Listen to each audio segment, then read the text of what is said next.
sa una at tuon niya single parent pa yun. O magani, abi ni mo sir, there is nothing wrong with a single parent. It's just because it just mean that they are being honest. They are being honest. Because wala yung single parents nga. Bakit ba mag-single parent, magiging single parent ang usa ka tao kung happy marriage naman talaga siya, okay? It means to say, ayaw, mas choose niya ang single parent siya kaysa mag-deal siya buwang-buwang na tao, okay? Health is wealth, okay? Kaysa mag-deal tag buwang-buwang na tao, matigok tag daliday, kaysa kakakonsumisyon day, ayoko, okay? Ang akong kulang is kwarta lang, and then we can work it out, okay? We can always work it out, and I'm just glad nga, alam mo, kung saan yun ay mong gitanong sa una, kung nagtanong yun ka, like you help some people before, si Bernadette, wala ka na si Bernadette, anak yun may anak perminti, naadyo na siya sa ako perminti, okay? Pero what I'm trying to mean is, kung saan yung imong gitanong sa una is, mo po di manihan kay katubi to nga akong gipang tabangan sa akong unang panahon na si Bernadette always yun na siya magtabang sa kuy for better and for worse yun man niya give and take me na sa pero karon yun wala ko karon siya yun nagatiha tagatag sa kuha, okay?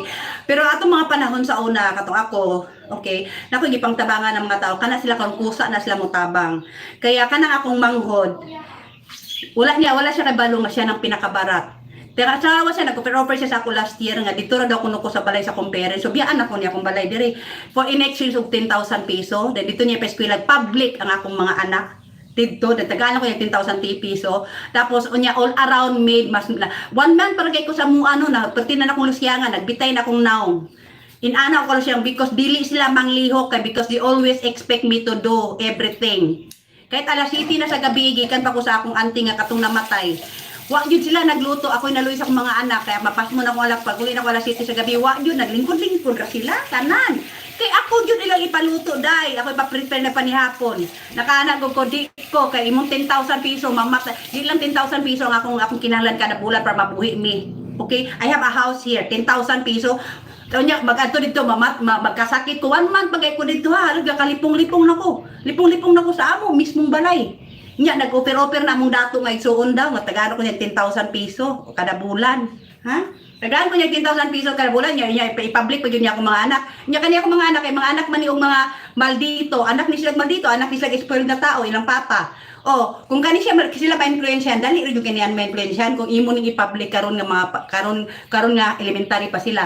Ang ako is naadyo ko yung rason nga nung private na ko sila karon nga elementary pa sila because gusto ko nga maayo ang ilang foundation aside from me. And then dili ko mo gusto model. Kay kani ako mga anak mga maldito, ginagid sila pa yung mga maldito. Kung makabangga ni sila mga maldito jud sa public, kada adlaw ko mo adto principal. And that is something nga din ako mabayaran sa akong monthly sa ilaha sa private school. Okay? Ano, I'm very very happy na po ko kay ilang eskwelahan nakasabot sa kuha. Kay actually ang lolo ani ning kamot pa maligya property para na sila para makabawi ang ilang lolo sa mga paninginalan ani mga bata pag makabenta na sa property mo gyud ang promise. Pero sa karon maning kamot sa jud ko nga maitaguyod na ko ning tulo ka bata.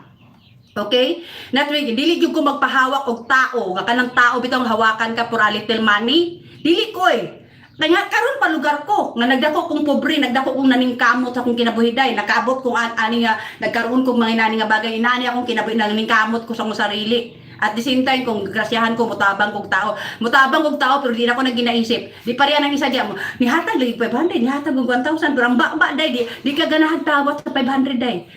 Ihulog niya sa akong niya ang message puting taasa na I cannot help you forever kay nag-building daw siya 140 million nga balay. Oh, nagpakaulaw abi ni mo ako magagaw nakapukan. What is 500? What is 1,000 compared to your multi-million house, di ba? So dili na siya tabang day, limos na siya day, gipamukha kanya inana. Salamat na lang ha, kay something yun na siya. Alim ni mo drama yun na siya sa akong kinabuhi pag ako'y nasa sitwasyon. Kay gusto niya ko iana niya ko lang mismo. Sabi kabalo ka kung sakto siya, ha? I forgot your pin. 1977 Victoria. Kung sakto bitaw siya kasi may kwartahan, no, pili ko gunya pa paula mo ng 500,000 para ko makapalit og sakyanan, para ko maka-vlog o malang ko kanang makasugod ba nga di sa ko magmori pila ka bulan. Kabalo ka, ang ako'y na milyones no, akong bahala mo na ko isa ka sister og minilyon, ako na siyang giingnan jud daan. Ha, pag maabot na akong gipaabot lahat, bahala mo na ko akong isa ka manghod og pila iyang hulamon sa kuha. Inaana ko mutabang kog tao kung asas kung para makabangon sila dili kay mutabang ra ko para